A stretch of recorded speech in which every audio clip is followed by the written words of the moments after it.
আসসালামু আলাইকুম প্রিয় দর্শক, অন্য মঞ্চের আলাপচারিতায় আপনাদের সকলকে আমন্ত্রণ জানাচ্ছি। হতাশ বিএনপির হতাশা আরো এক দফা বাড়ালো অধ্যাপক ইউনূসের উপদেষ্টা পরিষদ। একদিন আগেই তারেক রহমান হতাশা লুকাতে না পেরে বলেছেন, এমন তো হওয়ার কথা ছিল না।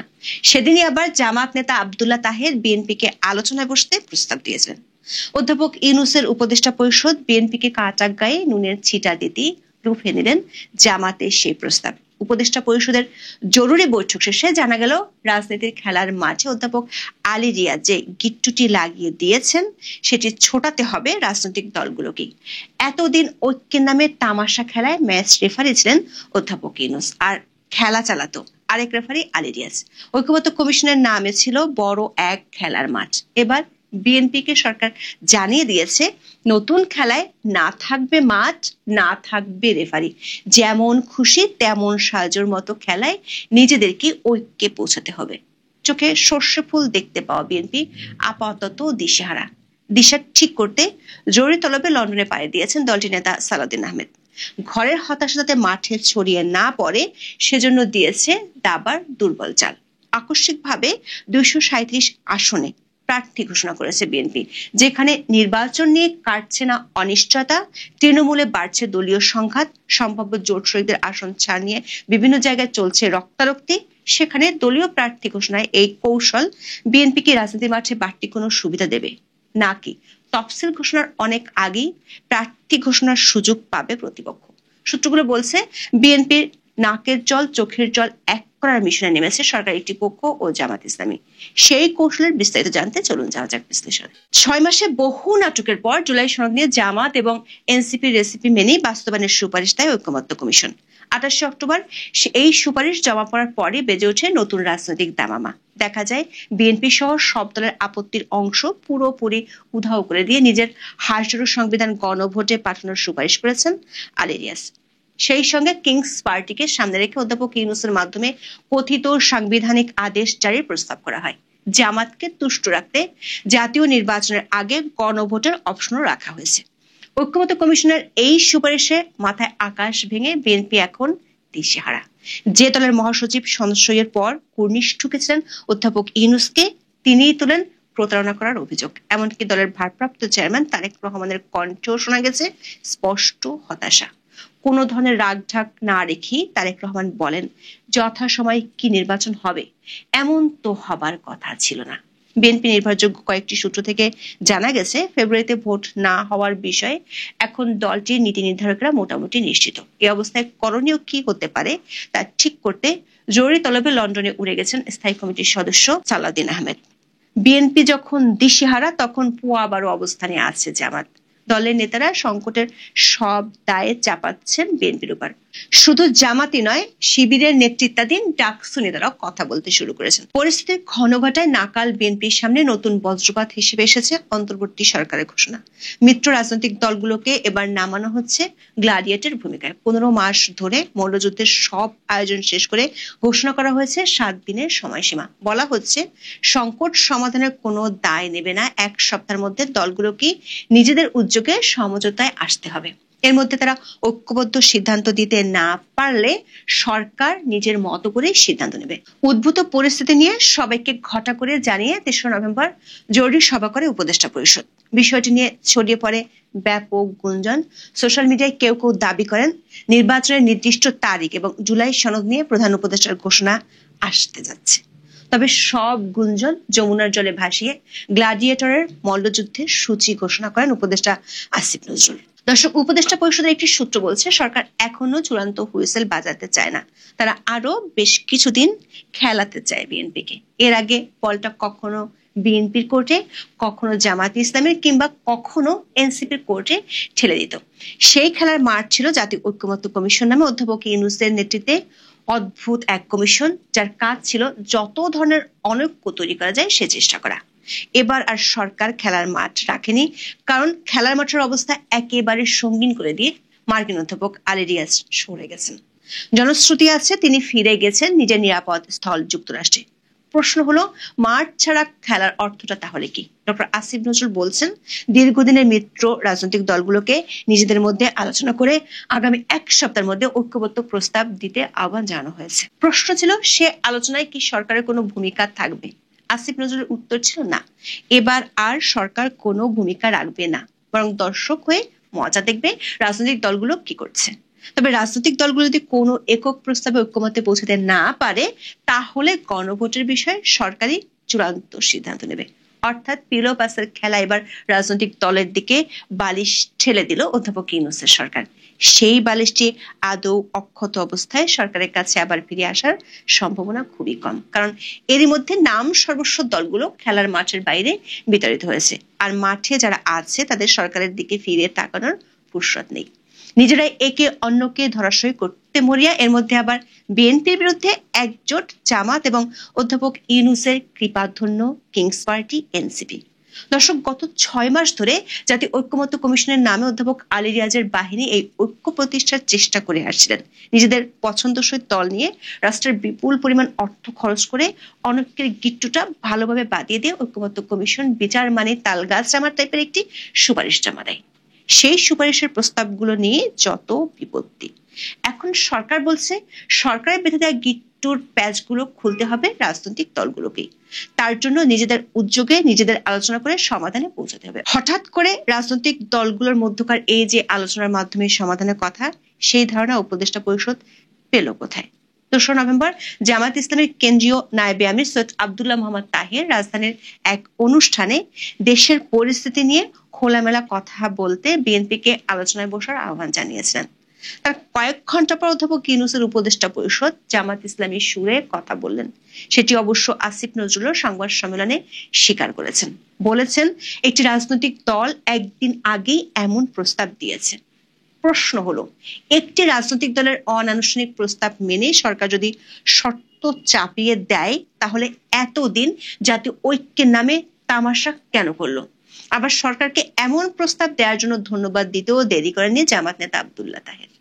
3 নভেম্বর যুগপৎ আন্দোলনের কর্মসূচি নির্ধারণে বাংলাদেশ খেলাফত মজলিস অফিসে 8 দলের শীর্ষ নেতাদের সঙ্গে বৈঠক শেষে এক সংবাদ সম্মেলনে জনাব তাহের বলেছেন, রাজনৈতিক দলগুলোর মধ্যকার আলোচনায় অন্তর্বর্তী সরকারের প্রধান উপদেষ্টা মোহাম্মদ ইউনূসকে রেফারির ভূমিকা থাকতে হবে। তার মানে নিজেদের পছন্দসই রেফারি আগে থেকে ঠিক করে নিয়েছে জামাত ইসলামী। একদিন আগে জামাতের দেয়া প্রস্তাবের সমর্থনে কাজ করার বিষয়টিও তিনি তুলে ধরেছেন। তবে জামাত ইসলামী চায় অধ্যাপক ইউনূসই এই ঐক্য তামাশা খেলার শেষ বাঁশিটা বাজাক।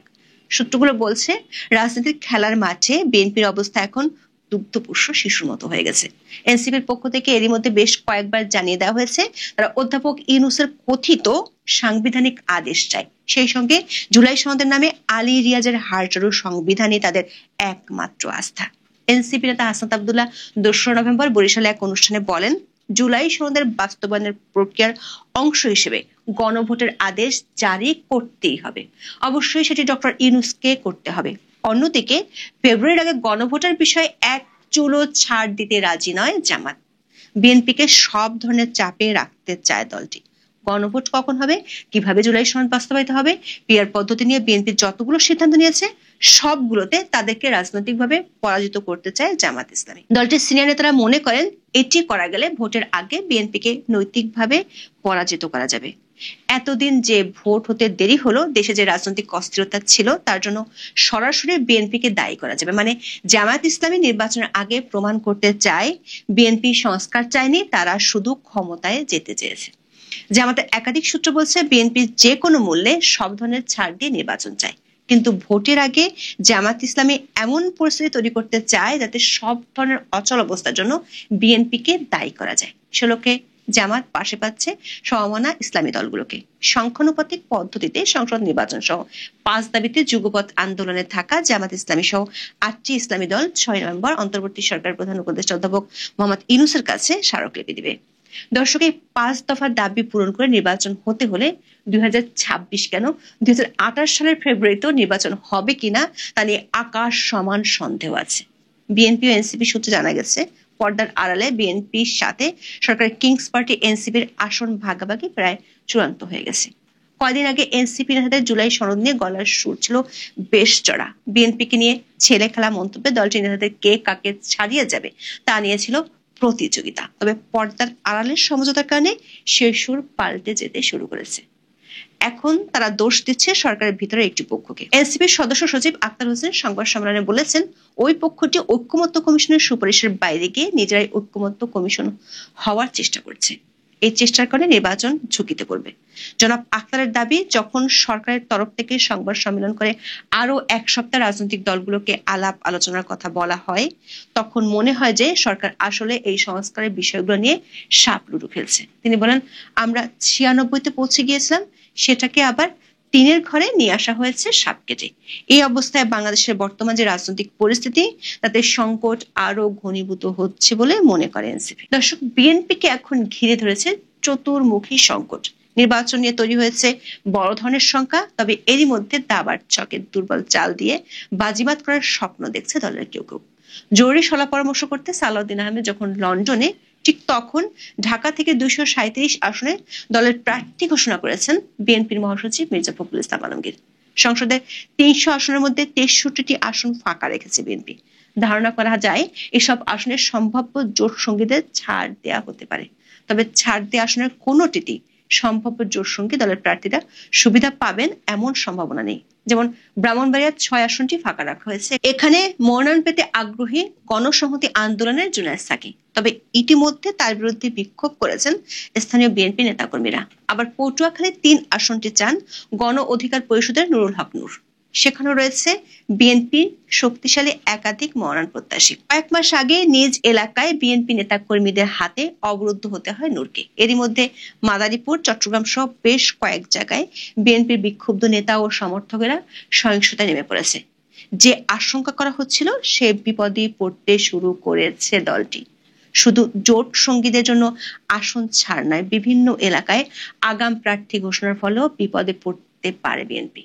বিদ্রোহী প্রার্থীরা স্বতন্ত্র অথবা বিএনপির প্রতিপক্ষ দলের মনোনয়ন নিয়ে নির্বাচনে লড়ার জন্য যথেষ্ট সময় পাবেন। এর ফলে ভোটের মাঠ বিএনপির জন্য আরো কঠিন হয়ে পড়বে বলে আশঙ্কা করছেন দলেরই প্রভাবশালী একটি অংশ।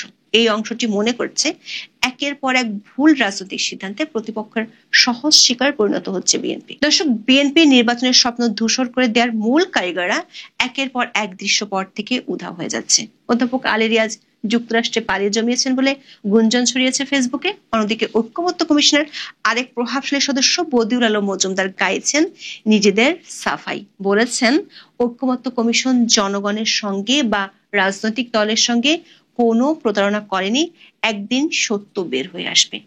প্রশ্ন হলো, কি সেই সত্য যা এখন প্রকাশ করছেন না বদিউল আলম মজুমদার? কোন হিসাব নিকাশ পূরণ হওয়ার পর জাতি জানতে পারবে সেই গোপন সত্য? এখন এ পর্যন্ত সবাই। 2024 সালের জুলাই আগস্টের ভয়াবহ সহিংসতা, নৈরাজ্য, নাশকতা, মানুষ হত্যা, রাষ্ট্রীয় সম্পদ ধ্বংসের মধ্য থেকে যে একটা ভয়াবহ ঘটনা ঘটিয়ে নির্বাচিত প্রধানমন্ত্রী শেখ হাসিনাকে উচ্ছেদ করা হলো, সেই ঘটনাটাকে আবার একটু ফিরে দেখতে চাই। কারণ বাঙালির স্মৃতি নাকি স্বল্পেই বিলোপ হয়ে যায়, এমন একটা কথা তো প্রচলিত আছে। একটু আমরা মনে করি এই ঘটনার যিনি বেনিফিশিয়ারি ডক্টর মোহাম্মদ ইউনূস এবং অন্যান্যরা, তারা কিভাবে দেখেছিলেন বিষয়টাকে। এই ঘটনার সবচেয়ে বড় ভিকটিম যিনি প্রধানমন্ত্রী শেখ হাসিনা, তিনি কি বলেছিলেন? শেখ হাসিনা বলেছিলেন এটা কোনো আন্দোলন না, এটা সম্পূর্ণরূপে একটি সাজানো ষড়যন্ত্র, এবং সেই ষড়যন্ত্রে দেশি এবং বিদেশিরা জড়িত ছিল। লক্ষ্য শেখ হাসিনাকে উচ্ছেদ করে বাংলাদেশের বিভিন্ন স্থানে বিদেশিরা তাদের কর্তৃত্ব স্থাপন করতে চাইবে, যেটায় তিনি রাজি না। আর যারা ঘটনা ঘটিয়েছিলেন তারাও বলেছিলেন যেটা কোনো বিপ্লব না, এটা একটি ষড়যন্ত্র। তা তাদের স্বীকারোক্তি, এই বিষয়গুলোকে আমরা একটু আবার আপনাদের মনে করিয়ে দিতে চাই। ডক্টর মোহাম্মদ ইউনূস, তার যে সবচেয়ে বড় সাহায্যকারী বিদেশি আমেরিকার সাবেক রাষ্ট্রপতি বিল ক্লিন্টন, সেই ক্লিন্টন ফাউন্ডেশনে গিয়ে উচ্ছ্বসিত হয়ে নিজে গড়গড় করে সব স্বীকার করে ফেলেছিলেন। আমরা তার মুখ থেকে একটু শুনি না তিনি কি বলেছিলেন। Behind the whole revolution. Some of the leaders of the student movement are here in this. Yeah, will you say it, please?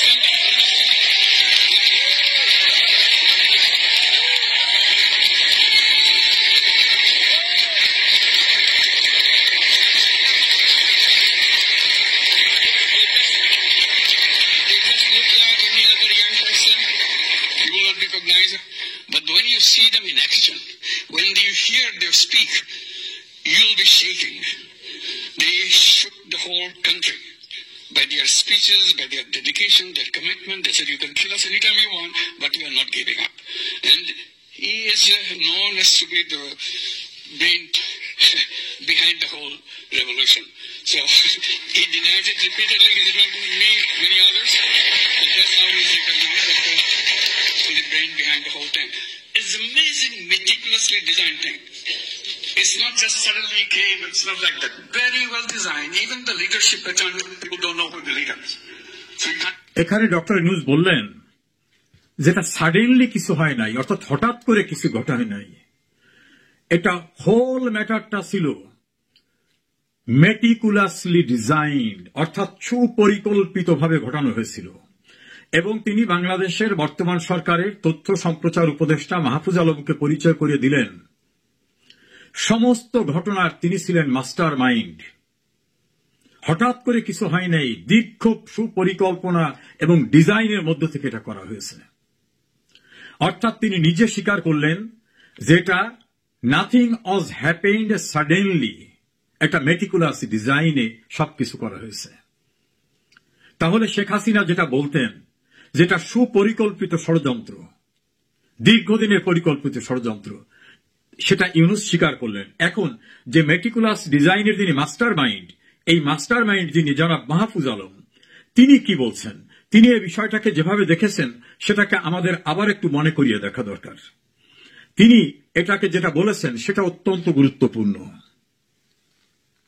এখানে রিজিম চেঞ্জ হয়েছে, একটা রিজিম চেঞ্জ অপারেশন হয়েছে, এখানে 2000 লোক শহীদ হয়নি, এখানে যখন একটা চক্রান্ত হয়েছিল এবং হাসিনাকে উৎখাত করা হয়েছে। তিনি বললেন যে এটা একটা চক্রান্ত করা হয়েছিল এবং হাসিনাকে উচ্ছেদ করা হয়েছিল। তো যিনি সবকিছুর মাস্টার মাইন্ড, তিনি বলতেছেন এটা একটা চক্রান্ত হয়েছে, সেই চক্রান্ত করে হাসিনাকে উচ্ছেদ করা হয়েছে।